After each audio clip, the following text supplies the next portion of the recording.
Bonjour, c'est Cryptolyse, j'espère que vous allez bien. En ce vendredi 31 mars 2023, bienvenue dans la quotidienne, notre rendez-vous matinal du lundi au vendredi pour analyser les news crypto, le marché et bien évidemment le Bitcoin. On se retrouve aujourd'hui, vendredi, clôture trimestrielle, clôture mensuelle, clôture hebdomadaire, donc globalement beaucoup de mouvements qui arrivent. Et là, l'idée de cette vidéo, ça va être principalement de se poser la question, quel est l'intérêt du marché sur cette clôture et qu'est-ce qu'on va en tirer comme conséquence au niveau de ce trimestre, que ce soit d'un point de vue macro ou que ce soit d'un point de vue purement crypto, BTC, avec court, moyen, long terme sur la partie technique. Concernant la partie actualité qu'on va aller voir, on va se pencher sur quelque chose qui est très important, qui est la pression qui est en train d'être mise sur le marché crypto et pression internationale dans le cadre principalement de la négociation du G7 qu'on est en train d'avoir, et justement on voit les impacts qui sont en train de se diriger. Avant de commencer, si vous aimez mon contenu, c'est très simple, pour me soutenir, likez, partagez cette vidéo, ça aide beaucoup,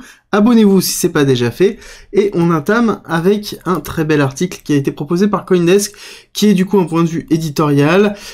sur lequel je vais vous faire un petit résumé que vous retrouverez principalement sur mon Twitter, donc n'hésitez pas à suivre dans le thread qui accompagne cette vidéo, dans lequel globalement ils reviennent point par point sur tous les différents éléments, et principalement ils considèrent qu'il y a bien aux US, en tout cas ce qui se concentre vraiment sur les États-Unis,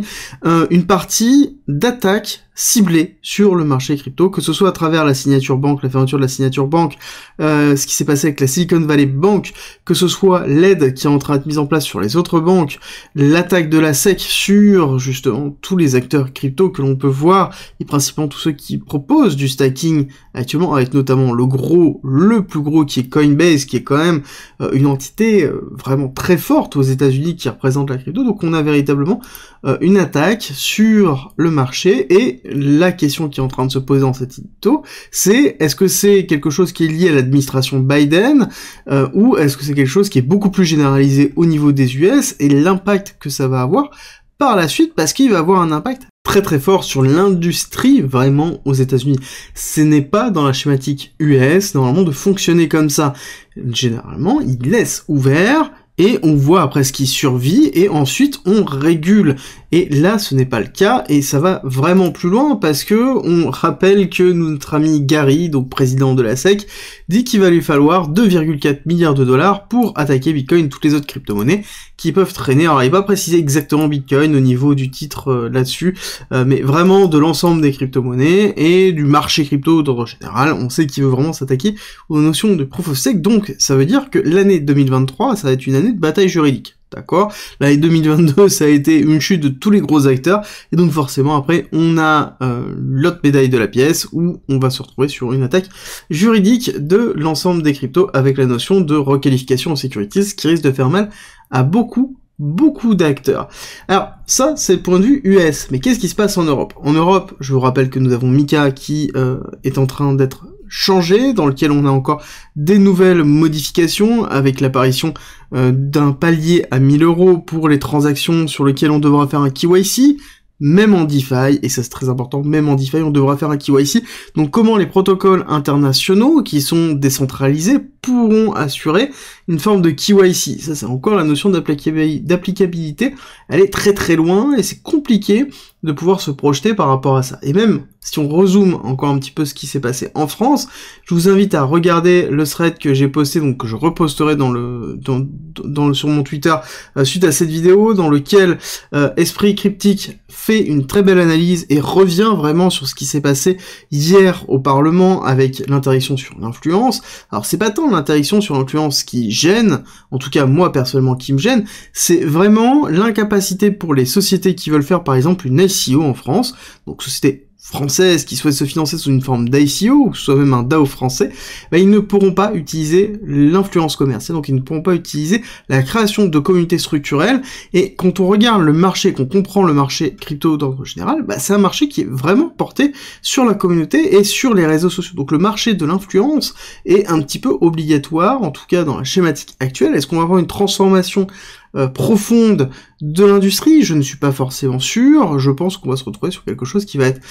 pas forcément positif, dans le sens où on va avoir certainement un certain nombre de sociétés qui vont partir de la France pour pouvoir monter leur business, et quitte peut-être après venir se réinstaller en France. Et encore, je ne vois pas pourquoi il y aurait cette démarche-là, mais ça va être à suivre, ce n'est pas encore terminé, ça a été voté à l'Assemblée nationale, maintenant il va falloir patienter pour que ce soit voté donc au Sénat, puis après il y a toutes les différentes commissions qui risquent d'arriver, et ensuite on aura le décret d'application qui déterminera aussi le cadre d'application et la façon dans laquelle ça peut être appliqué. Donc il va falloir patienter, ça va prendre du temps, mais il va falloir surtout surveiller parce que ça va avoir un très gros impact pour l'innovation de la blockchain en France. Il faut bien prendre en considération ça. C'est un vecteur de communication que beaucoup ne pourront plus utiliser et encore une fois, la problématique, c'est que il a été obligé que l'agrément PSAN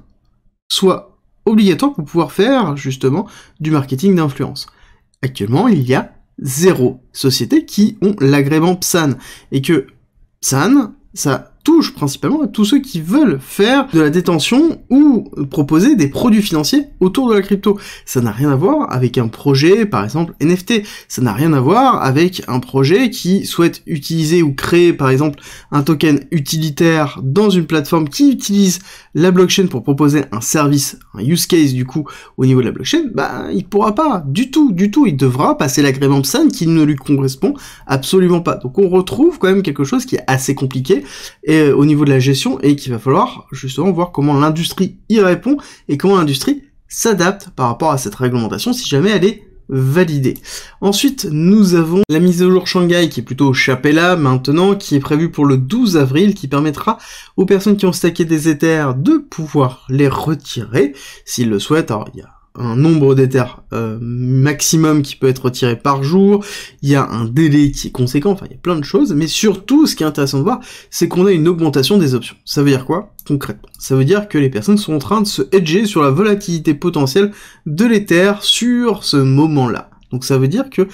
post-Chapella, les personnes sont en train de se préparer à avoir un Ether qui risque d'être volatile, que ce soit à la hausse ou à la baisse. On va pas se cacher par rapport à l'état des options, c'est à la baisse, que c'est en train d'être hedgé, et c'est très intéressant de voir que les personnes sont en train de se préparer justement à cette mise à jour. Dernier point que je voulais aborder, en tout cas sur les articles, nous avons 186 banques qui sont potentiellement sur le point d'être en manque de liquidité au niveau des US. Donc c'est vraiment au niveau des USA, et ce qui est très intéressant, c'est que c'est une analyse qui a été effectuée suite à la SVB, dans lequel on a une comparaison entre la situation de SVB et la comparaison avec les autres banques, et toutes celles qui sont dans le même cas se risquent d'avoir la même problématique si seulement la moitié des dépositaires décident de faire un retrait. Donc seulement la moitié. Et ça c'est très important malgré ce qui est en train de se mettre en place au niveau de la Fed. Donc il y a une pression justement sur le modèle économique US qui est très très fort. Et est-ce qu'on peut se poser la question, est-ce que la réglementation qui est en train d'être effectuée au niveau des US ne vient pas aussi s'accélérer avec ce qui est en train de se passer au niveau du système bancaire? Et quand on regarde justement aussi la négociation qui est en train d'être faite au niveau du G7 pour avoir une réglementation plus généralisée, plus internationale au niveau de la crypto, on est quand même sur quelque chose qui est un petit peu différent. Mais la pression qui est en train d'être effectuée au niveau du marché de la crypto US, elle est encore différente, parce qu'on a quand même un Gary, donc président de la SEC, qui nous dit qu'il n'y a pas besoin d'avoir un framework crypto, parce que le framework actuel des securities convient parfaitement. Donc on est quand même dans une dichotomie qui est très forte, et je pense que la pression qui est en train d'être mise maintenant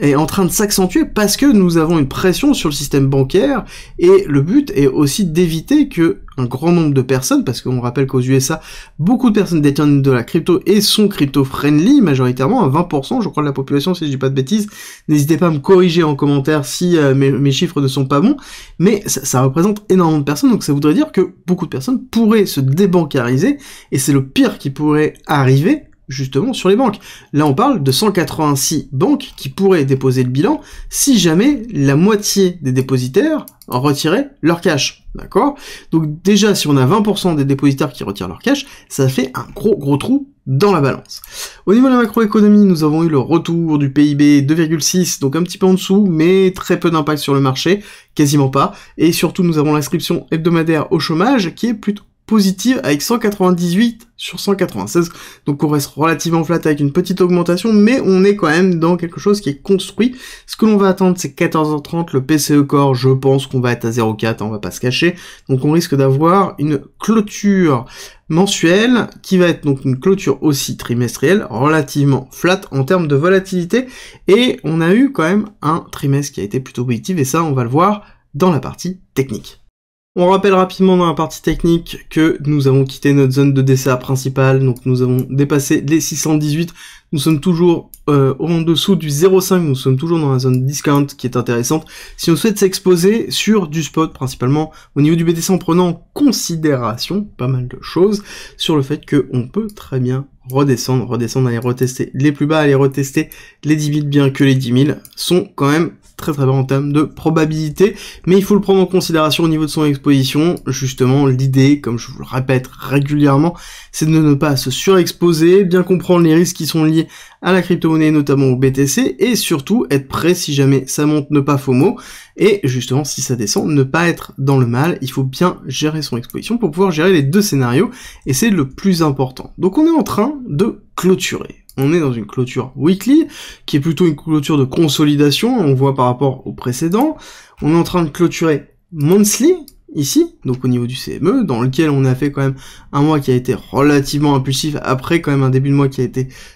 plutôt dans le mal avec une cassure baissière, hein, ce qui est un peu logique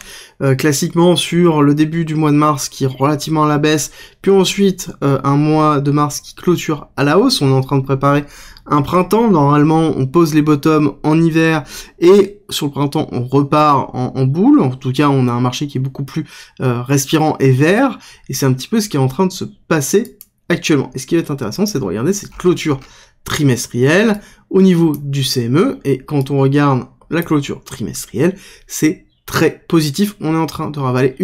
deux bougies directement avec une grosse bougie d'impulsion. On n'est pas à une image de celle-là, mais on se retrouve un petit peu dans celle-ci, hein, d'accord, donc avril 2019, donc il se pourrait qu'on ait justement après derrière une consolidation structurelle qui s'effectue, mais on est en train de clôturer là-dessus. Pour moi, j'ai tendance à penser que ce n'est pas fini, on va aller retester notamment ce niveau-là, donc qui est le niveau en dessous du gap, voire même aller chercher le gap. Est-ce qu'on va y aller tout de suite? Là on est dans une notion trimestrielle, hein, donc 3 mois, donc on a le temps de pouvoir se déplacer, mais il faut prendre en considération ce qui est en train de s'effectuer. Si on zoome en daily un petit peu sur la structure que l'on a actuellement, on a toujours cette accumulation de week-end, je vais pas revenir dessus, on est en train de travailler ici ce gap CME, très intéressant, d'accord, parce que on est en train de combler une grosse partie de volume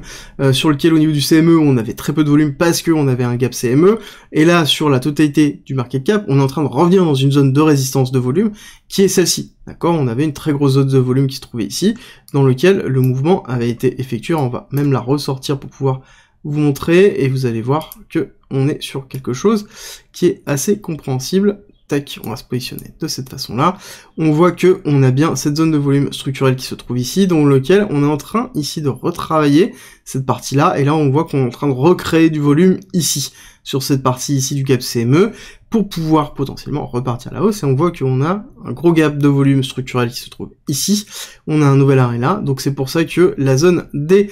34 semble cohérente, dans lequel on risque de combler 34, 35, 36, qui correspond justement au 1,618 de cette impulsion haussière, qui est la target finale qu'on se donne justement sur ce mouvement haussier, avant de faire potentiellement un retracement. Justement, si on regarde et qu'on revient précédemment, on irait chercher 34-36 ici, donc on aurait quelque chose qui s'effectuerait de cette façon, tac. Ici, on irait chercher 1, d'accord, et ensuite on irait chercher, hop, faire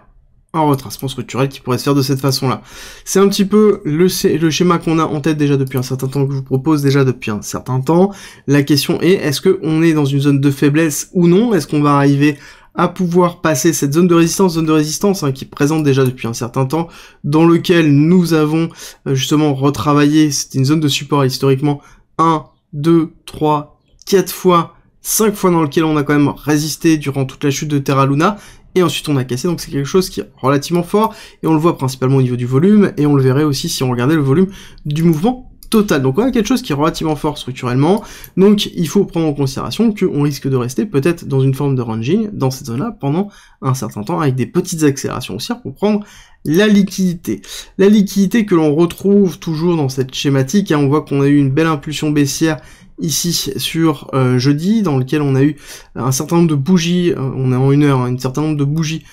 effectives dans lequel on a eu une chute où on a retravaillé une partie de l'imbalance. On n'a pas comblé tout, hein, j'attendais à ce qu'on soit un petit peu plus bas quand même pour moi. J'avais vraiment cette target ici que je me fixais pour avoir un beau rebond pour pouvoir repartir, mais il n'est pas défini que ça s'arrête ici. Généralement quand c'est comme ça, on va avoir première, retracement, deuxième pour structurer. La question qu'on se pose, c'est est-ce qu'on va restructurer sur cette partie-là, à savoir qu'on serait sur, quand on regarde le mouvement, en fait, hop, le Fibonacci d'extension de cette impulsion sur le retracement, on aurait une target qui serait à 1, qui serait sur un retest de cette partie-là, avec un retest du 886, justement du retracement du mouvement pour pouvoir restructurer. Ce qui est un petit peu identique qui est en train de se faire, hein, parce que quand on regarde l'état général, on a quelque chose qui est relativement chaotique, avec des accélérations et des break-off structures qui sont systématiquement effectués dans tous les sens, d'accord, où on a break-off structure baissier ici, break-off structure haussier ici, donc on a bien les prises de liquidité hautes et basses, donc ça veut dire qu'on est dans une forme de manipulation structurelle pour pouvoir entamer un mouvement. La question à se poser, c'est est-ce qu'on est dans une réaccumulation ou est-ce qu'on est dans une distribution, et c'est toujours le plus compliqué. Et quand on regarde un petit peu ce qui est en train de se passer au niveau de l'order flow, on a un spot qui reste relativement flat, hein, on va pas se le cacher, qu'on reste quand même relativement bien. On a un perp qui est en train de diminuer, donc un spot qui reste flat, un perp qui diminue, donc on a une divergence qui est en train de se faire au niveau des CVD, avec un cours qui est dans une forme de ranging structurel ici, donc ça sous-entend aussi qu'on est en train vraiment de manipuler, c'est exactement ce qu'on est en train de voir actuellement, et quand on confirme au niveau des positions des top traders, on voit qu'on est dans une forme de stabilisation. Ça veut dire qu'il y a une incertitude qui est en train de se mettre en place, donc il y a une consolidation des positions existantes, mais il n'y a pas de parti pris au niveau des top traders qui est en train d'être effectué. On est toujours majoritairement long, parce que c'est des positions qu'on a construites historiquement entre 15 et 18 000, d'accord, ce sont toutes ces positions qui ont été construites là, il y a une partie de prise de profit qui a eu lieu, mais c'est pour ça que majoritairement on est long court terme. Quand on regarde vraiment très court terme, on est majoritairement short ici structurellement, donc on a pas mal de liquidités à aller chercher et on ira le voir après. On a ici une consolidation, donc on a, quand on regarde la totalité des comptes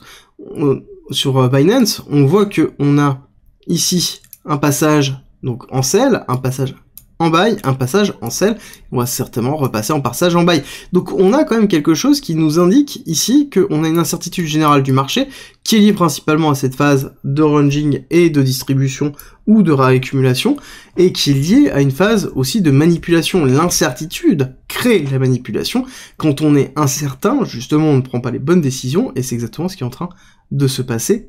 actuellement. Au niveau des liquidités, qu'est-ce que l'on retrouve? On a un bloc de liquidité qui s'est formé au niveau des shorts ici, donc on a pas mal de liquidités à aller chercher potentiellement sur une réaccélération haussière si jamais on veut aller faire vraiment un mouvement. J'ai tendance à penser qu'on devrait réaccélérer un petit peu à la hausse pour pouvoir combler, hop, un petit peu plus ici dans cette zone-là, donc aller rechercher les 28 487 donc 28 500 avant de pouvoir entamer une baisse structurelle dans laquelle on irait retester ce niveau-là à minima, et la target finale serait les 26 800, voire un petit peu plus bas si on considère qu'on est vraiment dans une schématique de continuité baissière avec un canal d'expansion dans lequel on irait retester peut-être un petit peu plus bas avant de repartir à la hausse.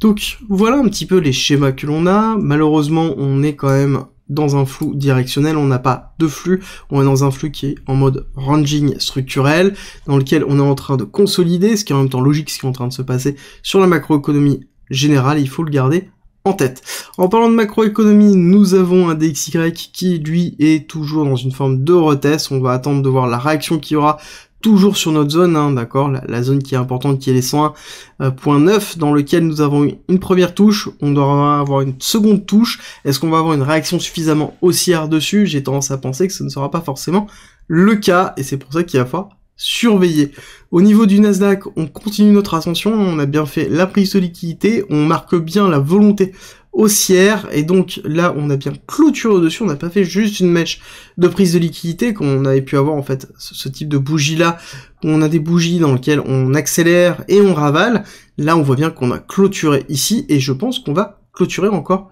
à la hausse. Sur cette clôture mensuelle, si on regarde un petit peu, hop, en automatique, on voit qu'on est en train de ravaler quand même beaucoup. Hein. On a une grosse phase de ravalement où on est en train de ravaler un certain nombre de mois. On est en train de ravaler globalement juillet 2022. Donc on a quand même une impulsion très très forte au niveau du Nasdaq qui montre, et qui est d'ailleurs encore plus marquée quand on regarde au trimestre. Quand on regarde au trimestre, on a ravalé 2 trimestres et on est en train d'aller chercher globalement la moitié de la bougie structurelle précédente. Donc on est vraiment dans une phase de réaccélération haussière malgré une crise de liquidité économique forte, très très forte. Alors cette crise de liquidité économique, le Nasdaq représente les valeurs technologiques, mais on peut se poser la question, est-ce que le marché américain souffre vraiment de cette crise technologique, cette crise économique, pardon, et donc non technologique. Si on regarde la clôture mensuelle et qu'on compare un petit peu ce qui se passe au niveau du Nasdaq, on va juste zoomer un petit peu plus pour bien voir, on voit qu'on n'a pas du tout les mêmes patterns, on est quelque chose qui est beaucoup moins bullish, on n'a pas ravalé, alors là quand on regarde trimestriellement, on voit que c'est un petit peu mieux, on est en train d'essayer de ravaler, mais on voit que les bougies sont systématiquement avalées, d'accord, on a bien les mèches, et c'est exactement ce qui est en train de se faire, on est dans une forme de ranging plutôt au niveau du SP500, plutôt que quelque chose qui est vraiment bullish. Quand on compare les deux, on voit vraiment la différence effective de l'une à l'autre. Et quand on la compare réellement, en ayant justement Nasdaq divisé par le SP500, ça veut dire que forcément je compare le ratio des deux, ce qui me permet de voir la force de l'un par rapport à l'autre. Là je vois que j'ai vraiment une accélération haussière, donc ça sous-entend que soit j'ai une sous-performance du SP500, soit j'ai une surperformance du Nasdaq, soit les deux, tout simplement. Et on voit qu'on est en train d'aller retester ce niveau-là, on a formé un equal high, donc ça veut dire qu'on va être à un moment donné obligé de repasser, donc ça veut dire qu'on va continuer dans cette schématique, d'avoir un Nasdaq qui va surperformer le SP500, et c'est un petit peu ce qu'on est vraiment en train de voir aujourd'hui, et ce qui est très intéressant, c'est de voir justement ces valeurs tech qui surperforment très nettement justement le marché américain et le SP500, et je pense que s'il n'y avait pas une surperformance du Nasdaq, le SP500 serait au fond du fond, et c'est exactement ce qui est en train de tenir le marché. Actuellement, c'est ça, on le voit bien ici en trimestriel sur ce ratio, on voit qu'on est en train de repartir avec un Nasdaq qui va tirer le marché américain par la hausse, malgré, et ça c'est très important, malgré l'ensemble des layoffs qu'on a eu sur ce secteur, sur le secteur du Nasdaq, et il faut le garder en tête, parce que ça voudrait dire qu'on pourrait avoir un retour de manivelle qui pourrait arriver assez vite, parce que on sait très bien que les startups, surtout dans la tech, ont besoin de cash, ont besoin de liquidité. Que va-t-il se passer si on a vraiment une continuité du crunch de liquidité, donc ça veut dire un manque de liquidité structurelle? Je pense qu'on pourrait avoir un retour de manivelle assez fort au niveau du Nasdaq qu'il va falloir surveiller, et à ce moment-là, il faudrait que le SP500 soit un petit peu plus fort pour pouvoir assumer, parce que sinon le SP500 va s'enfoncer très très profondément. Si la vidéo t'a plu, dis-le moi en commentaire, like, partage, ça m'aide beaucoup, et n'oublie pas que tu as en commentaire et en description aussi le Discord qui est gratuit, qui regorge d'informations, qui a un parcours pédagogique mis à disposition pour pouvoir avoir énormément d'informations. Tu y retrouveras aussi beaucoup de choses, comme par exemple plein de discussions enflammées, tu y retrouveras de la fiscalité, de l'investissement, du trading, de la DeFi, et aussi un coin premium dans lequel tu as mes briefs, mes investissements, mon portefeuille, mes gridbots, tu vas avoir aussi des stratégies automatisées, tu vas retrouver aussi des discussions et des accompagnements justement avancés pour pouvoir progresser plus rapidement, que ce soit dans l'investissement, le trading, ou même tout simplement dans un point de vue psychologique en termes d'investisseurs. Donc rejoins-nous, ça se passe en commentaire et en description. Je te dis à très vite.